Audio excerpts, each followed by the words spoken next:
Un sentido del humor que trasciende la mente. Es cierto que el sentido del humor forma parte de la mente, pero eso no quiere decir que esa sea su finalidad. Existe un sentido del humor que es percibido incluso por el cuerpo, existe un sentido del humor que es percibido por la mente y existe un sentido del humor que es percibido tan solo cuando trasciendes la mente. Todos ellos difieren en sus cualidades. Por ejemplo, a un niño pequeño cuya mente aún no se ha desarrollado puedes hacerle reír sencillamente acariciándole el vientre. Y disfrutará muchísimo con ello. Tú no conocerás placer igual en tu vida. Ahora bien, en eso la mente no está en absoluto implicada. Simplemente le has hecho cosquillas, has tocado las partes sensibles de su cuerpo. Por lo general, el humor se debe a tergiversaciones reales o imaginarias que tienen sus raíces en la mente. La mayoría de los chistes son humorísticos porque son inesperados, porque tienen giros imprevistos. Toda la ciencia del chiste radica en conducirte hacia cierto clímax de expectación paso a paso y entonces, de súbito, aparece un giro que nunca te hubieras imaginado.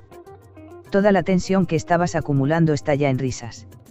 Será mejor que te cuente uno. Danny descubrió que su esposa se entendía con otro, de modo que visitó a la esposa de aquel otro y le contó. Ya sé lo que haremos. Le dijo a ella. Nos vengaremos. De modo que se dirigieron a un motel y se vengaron. Y luego ella le volvió a decir, venguémonos un poquito más. Y de esta manera se fueron vengando y vengando. Finalmente, Danny le dijo, ya está bien de venganzas. No me queda ya resentimiento alguno. Si el final se desarrolla de una forma inesperada que nunca te hubieras podido imaginar, te hace estallar en risas. Es una liberación de la tensión. Un reciente estudio sobre las prácticas sexuales de los hombres reveló que, tras el acto sexual, el 20% se daba la vuelta y se echaba a dormir, que el 2% se daba una ducha, que el 3% abría el refrigerador para tomarse algo, y que el 70% se levantaba, se vestía y se iba a casa. De modo que es cierto que la mayoría del humor de la vida nace de la mente cuando se encuentra a sí misma ante una situación inesperada.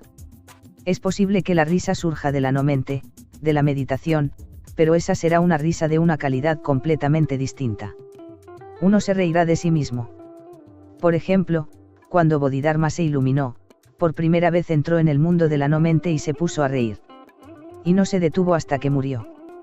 Muchos le preguntaban, ¿por qué te estás riendo siempre? Y él les contestaba, continúo riéndome porque he estado buscando aquello que siempre ha estado dentro de mí. He sido un gran idiota. Todavía no puedo creerme que durante tantas vidas haya estado buscando algo que ya estaba en mi interior. En realidad, el buscador era lo buscado, el buscador era la meta. No había otra meta a la que llegar más que a mí mismo. Y cuando veo a los demás haciendo lo mismo, no puedo dejar de reírme de la ridiculez de toda esa búsqueda, de toda la espiritualidad. Es tuyo y andas buscándolo. Nunca lo perdiste y lo estás buscando. No hay forma de perderlo y lo buscas. Aunque quieras perderlo, no puedes, porque tú eres eso. De modo que uno se ríe, pero no de los demás. Siempre te ríes de tu ridícula búsqueda. En el instante en que trasciendes la mente, entonces te vuelves consciente de que, Dios mío, este lugar siempre ha estado en mí y yo he estado buscando en los rincones más alejados de la tierra. He ido a los Himalayas, he ido a ver a santos, me he disciplinado siguiendo arduas técnicas, he ayunado, me he torturado a mí mismo, lo he intentado todo y, está dentro de mí. Oí de un buscador americano. Era un hombre muy rico y lo tenía todo. Así que se hartó. Cuanto más tienes, más te vas dando cuenta de que eso no te satisfará. El hombre pobre se encuentra en un estado mental algo mejor porque puede albergar esperanza de tener una casa mejor, un trabajo mejor, un salario más elevado, un coche mejor. A su alrededor pululan millones de esperanzas que nunca podrán ser satisfechos, y es bueno que no sean satisfechas. El hombre muy rico se encuentra en una situación un tanto extraña, todas sus esperanzas se han visto cumplidas y sus manos están aún vacías, su ser está vacío, no ha encontrado nada. La vida le ha engañado. Esas expectativas han resultado ser espejismos. De este modo, aquel hombre empezó a buscar a algún sabio que pudiera mostrarle el camino para hallar lo real, lo supremo, la verdad absoluta. Y se marchó por todo el mundo buscando, hasta que se cansó. Entonces volvió a su tierra donde alguien le dijo, en las llanuras nunca encontrarás a un sabio así. Has de ir al Himalaya. he oído que allí hay un anciano, nadie sabe su edad, nadie sabe exactamente su edad. Si eres capaz de encontrarle, quizás tu búsqueda llegue a su fin. Aquel hombre era empecinado, testarudo. El viaje era arduo, difícil, pero lo consiguió. Agotado, y andrajoso, llegó y vio al anciano sentado bajo un árbol en medio de la eterna nieve. Él estaba tan cansado que ni siquiera podía dar un paso más. A cuatro patas se acercó al anciano, cayó a sus pies y le dijo: «Al fin te he encontrado. Me había dicho que llegar hasta ti era difícil, pero ha sido aún más difícil de lo que me imaginaba. Pero Dios es misericordioso. Dime ahora cómo puedo encontrar la paz, el gozo, la sabiduría». Aquel anciano le miró y le dijo: «Lo primero es lo primero. ¿Tienes algún cigarrillo americano?».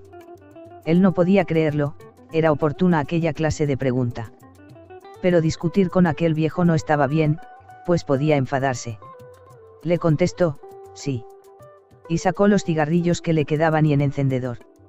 El anciano los cogió y empezó a fumar mientras él, agotado, le miraba. «¿Qué está pasando?». Y le dijo: «¿Qué hay de mí?». El anciano le dijo: «Espera. Deja que termine el cigarrillo. He estado esperando que alguien me trajera un cigarrillo. Y he esperado durante años».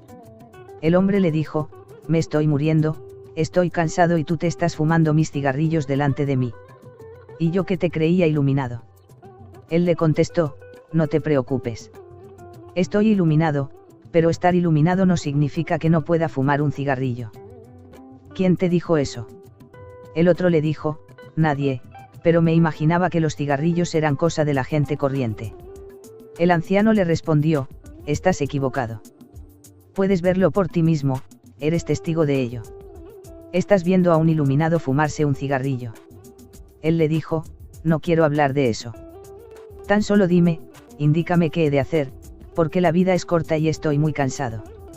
«Ahora, vuelve a casa», le contestó, «descansa bien y luego regresa otra vez. Y la próxima vez no te olvides de traerme un puro habano, porque sin un puro habano nunca digo la verdad a nadie». El hombre se quedó anonadado pensando: «Nunca he escuchado algo así, he leído todas las escrituras, he escuchado grandes sermones, pero nunca había oído que fuera necesario un puro habano antes de poder decir algo sobre cómo hallar la verdad». Él le dijo: «Cada iluminado es único, así soy yo. Depende de ti. Si no quieres venir, no vengas porque ya he enviado a otros muchos que sí volverán. ¿Cómo te imaginas que puedo vivir aquí? No eres el único tonto que ha venido buscándose a sí mismo. Otros muchos han venido y muchos otros vendrán. Y yo les pongo una condición sencilla, que me traigan un puro habano». El hombre le dijo: «De acuerdo.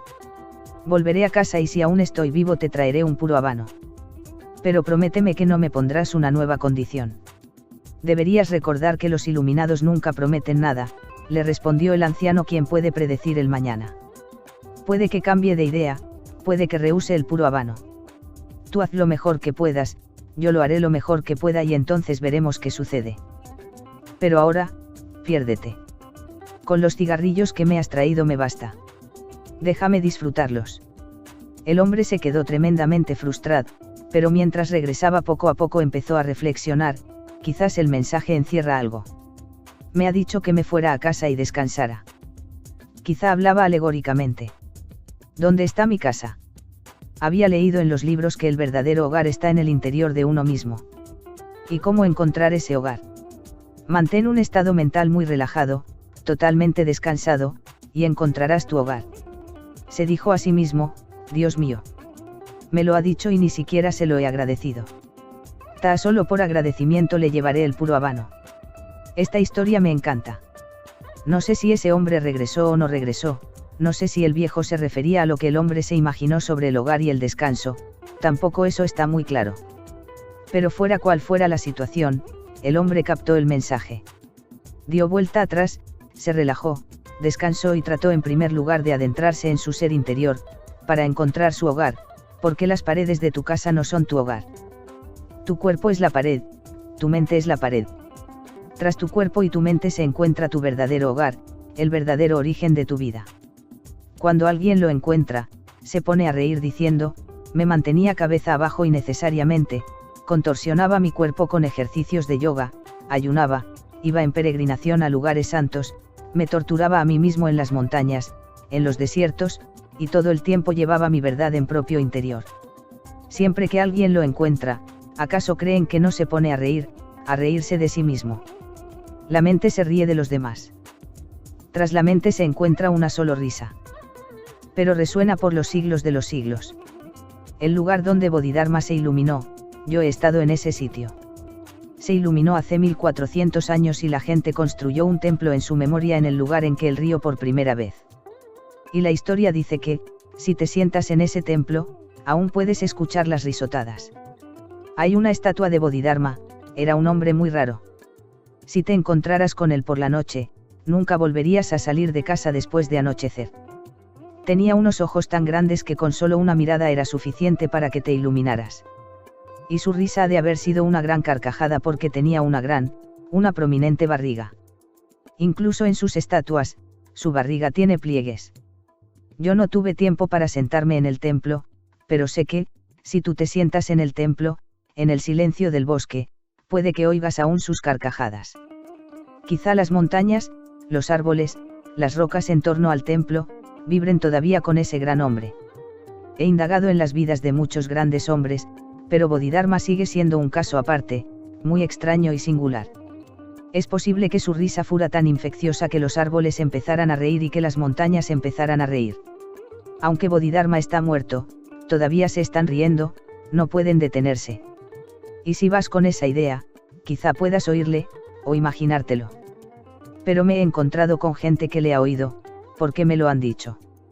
Yo estuve allí, pero sin tiempo para quedarme en el templo, porque el momento adecuado es a medianoche, cuando él se iluminó. Y particularmente en la luna llena de un determinado mes. Si entonces te quedas en el templo, a medianoche hay todas las probabilidades de que o bien oigas su risa, o empieces tú a reír. Y eso es lo que estoy haciendo. ¿Cómo puede ser tan estúpido? Un hombre muerto hace 1400 años y tú aquí sentado esperando oír sus carcajadas. El cuerpo tiene sus propias zonas sensibles, los puntos G. La mente se ríe siempre de los demás. La no mente solo se ríe de su propia ridiculez. Pero el sentido del humor se extiende por todo el ser, desde el cuerpo a la mente y al alma. En realidad todo tiene su contrapunto en el cuerpo, en la mente y en el alma. Lo más puro está en el alma y lo más tosco en el cuerpo. La mente se encuentra justo en medio de los dos, medio primitiva, medio cultivada. De esta manera esos tres niveles de tu cuerpo funcionan armónicamente. Y de tanto en tanto encuentras algo que funciona simultáneamente en los tres niveles. Por ejemplo, cuando Bodhidharma rió, no pudo haber sido exclusivamente una risa de la no mente. Ha de haber descendido a la mente, ha de haber creado ondas en la mente, ha de haber descendido hasta el cuerpo creando ondas en el cuerpo. Somos una unidad orgánica. Cualquier cosa que suceda en un determinado lugar, reverbera por todo nuestro ser. De ahí mi énfasis en el sentido del humor. Soy el primer hombre en toda la historia de la humanidad que trata de convertir el sentido del humor en una cualidad sagrada, en una cualidad espiritual. Todas tus mal llamadas religiones son excesivamente serias. Para mí, seriedad es enfermedad. La risa es sana, es bella, grácil y posee la cualidad de la danza. Estoy absolutamente a favor de la risa y en contra de la tristeza. La tristeza es una enfermedad y se encuentra muy próxima a la muerte. La risa es vida y se encuentra muy próxima a la vida universal, al mismísimo Dios que se extiende en todas direcciones.